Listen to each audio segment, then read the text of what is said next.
To ni dai ina ƙara jaddada maka ko bayan raina a tabbatar da an yi wannan abu. A tabbatar da an yi wannan auren. Tabbijin to za mu gani.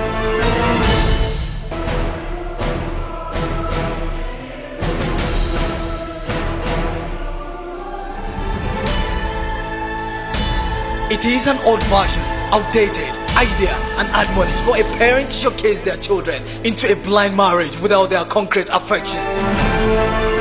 To bari in yanke hukunci jibi in Allahu ta'ala ya so za a daura aure da yata da Siraja.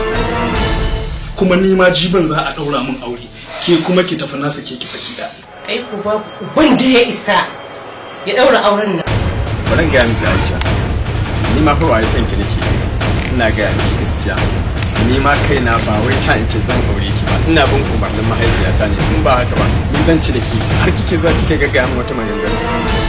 Baslo Best Entertainment and Cultural Enterprises now brought you a unique and dramatizing blockbuster called Mijin Hudu.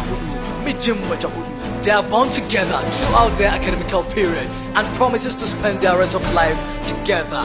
Now, will their promises be accomplished or come to pass? Find out in Mijin Hudu. Ya gaya miki mata goma Allah zai bani babu ki a ciki bana son ki kuma bazan aure ki ba. Parents and grandmothers promise to give him their selective and chosen daughters over marriage. Why and how? Find out in Mijin Hudu. A movie with full of conflict, trials, unshakable promises, love and affections, all in Mijin Hudu. A promise is always a promise, even for 1,000 years to come, or even at the point of death.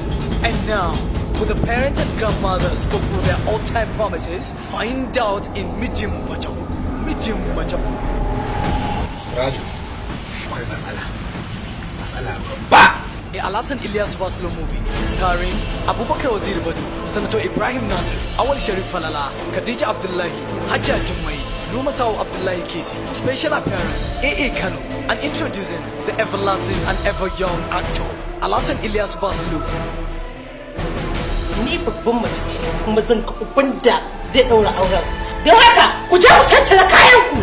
Executive producer Alasan Ilyas Baslo, producer Ibrahim RGS, official trailer Ismail Osman as Junior, voice over Kamal MCK, assistant director Ibrahim RGS, and directed by the unbeatable director Babangida Bangida. Ni da akwai alƙawari mai ƙarfi na cewa za mu haɗa. A matsayin Siraju mai ilimi yaro karami wallahi in muka aura mishi mata hudu ba mishi adalci. Na farko an yi na ƙarshe. Tare da ido na ya sake ganin ranar ta ci mutunci. Don't afford to lose to watch the toughest movie of the year, Mijin Hudu.